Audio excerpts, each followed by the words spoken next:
Hello again. Welcome to this last session of the day 2 of the Digital Health Society Summit. We are coming to an end of this fascinating day, and we are meeting now for the 5th Fireside Chat of the day. The Fireside Chat is with the Rees Scarfo, who is the President at Health and Council Member at the Global Health Connector Partnership. It's meeting with Bleddyn Rees, who you know already, the Chair of the Digital Health Society Summit, and they will speak about health. What is it all about? So, guys, what is it all about? Thank you. So, Rich, welcome. It's a pleasure to have you at your first Digital Health Society Summit. And for the audience, a little bit of background about you. You're a graduate of George Washington University. You were Director of Sales, Exhibition at the Consumer Technology for 10 years. You're Director of Marketing Strategic Alliances at the Foundation for the National Institutes of Health. And then you were a VP at PCH Alliance and HIMSS for 6 years. So you're, I think, a conference and exhibit expert. So Rich, tell us a little bit about your involvement in health and what you're doing now. Sure. So I've been at health for about 3 years now, and it's a perfect combination of technology and healthcare, which is really brings the best of my background together. I came on board to help grow the company from just one event into really a series of activities. I split my time between New York and DC. Our office is in New York and I live in Washington. And with health, we have focused our activities really on return on investment, senior executives, curated platforms where we can bring decision makers together, and really looking at how we can make a difference in health and healthcare. So I was able to bring together my experience at the National Institutes of Health, which is where I first was introduced to healthcare. And as you mentioned, I was with the Consumer Technology Association, where I ran the Consumer Electronics Show. And so those two things have come together pretty well for me.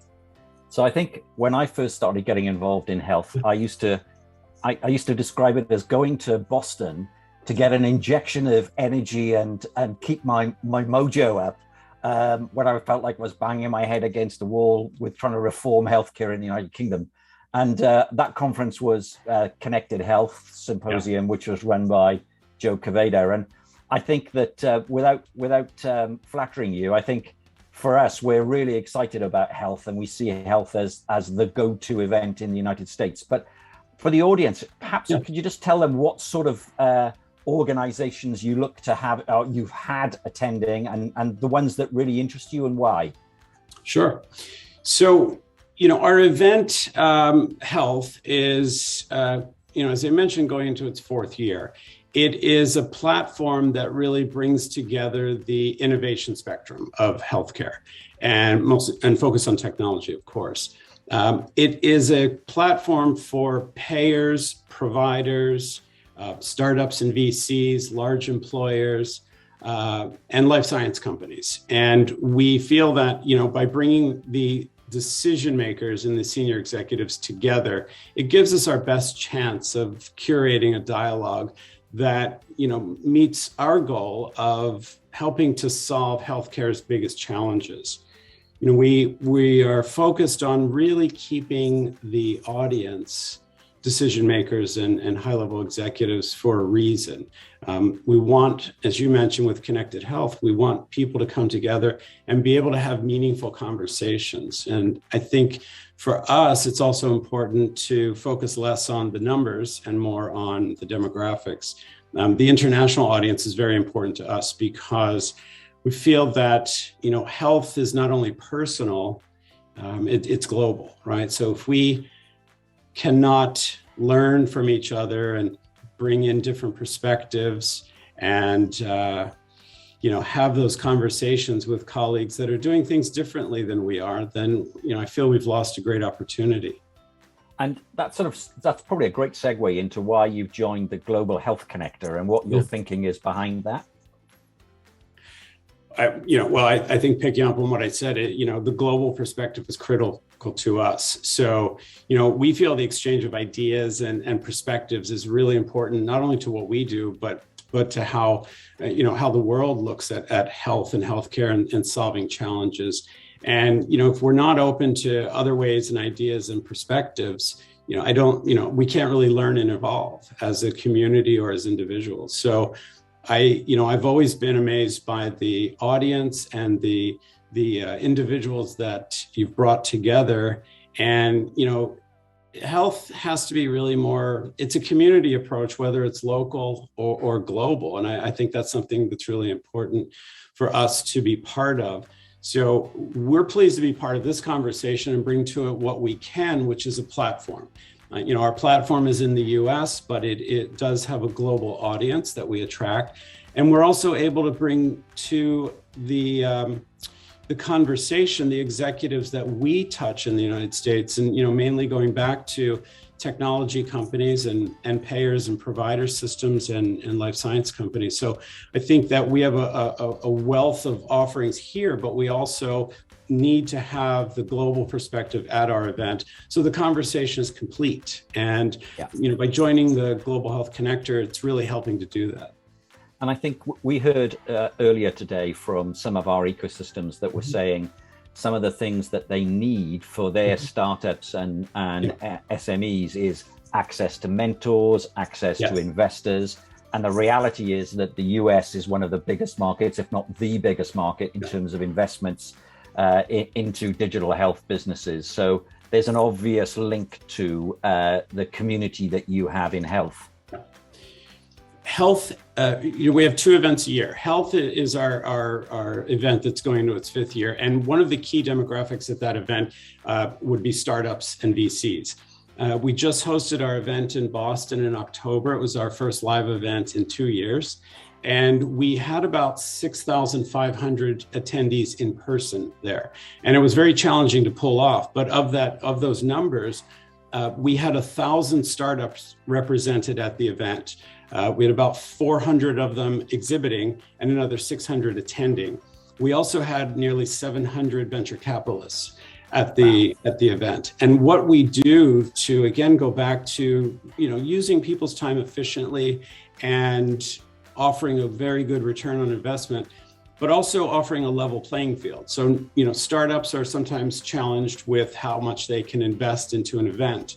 So we provide a whole suite of opportunities for them to access and discounted rates even to attend. But one of the things that we offer is something called the Funding Founders Program. And that's where a startup and a VC will both apply to be part of it. And we set up curated meetings over 3 days. So at the last event, we hosted 3,000 meetings between startups and VCs. And for us, that's one of the key pieces of what we do at Health. We do the same thing on the buyer side for companies and buyers to meet. But it's one of the more important pieces of our event for that community for a couple of reasons. Again, startups can engage in those meetings without exhibiting. And that's a really important thing to us, is to offer that platform. But also VCs are very efficient in how they use their time. And this is a really good way to bring them together. So in addition to that, we hosted about 200 startups in various pavilions.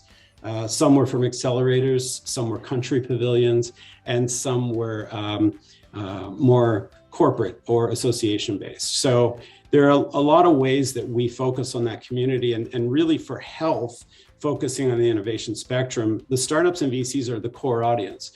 So even when we talk about the providers and payers and large employers that are at the event and life science companies, they're not looking for the normal engagements that they would have at other events. They're really the venture arms of these groups, the innovation arms, looking for acquisitions for technologies or companies. So there are a lot of different things that happen at Health, and we try very hard to make sure that we don't lose the essence of what that event is. And that's one of the reasons we launched our new event for 22, which is VIVE.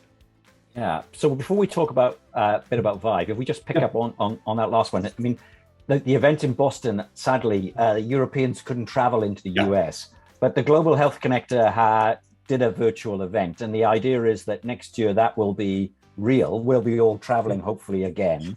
Yeah. So that for people out there listening, whether they're startups or some of our ecosystems, the idea is that you're going to provide that platform and to be able to attend the whole conference, as well as having a specific international, if you like, element to what you're doing under that Global Health Connector banner. That's right, yeah. Absolutely. And we also feel that, given what we've just come through the last couple of years and really are still in hopefully the end of it, it's important to offer the ability for people to connect in any way that they can. So whereas we had, 6,500 people in person, we also had nearly 1,500 digitally. And we provided the same opportunity. So we did digital meetings for VCs and startups. We also did digital meetings for our buyers, and all of our content was available to those attendees. So we'll continue to do that in the future for a couple of reasons. We do see that it's going to take a bit of time to get out of this. And there are some countries ready and willing to travel, and some individuals, and there are others that just aren't ready. So for 22, for both of our events, we'll have a very robust digital component. And for health, it will be in Las Vegas next year.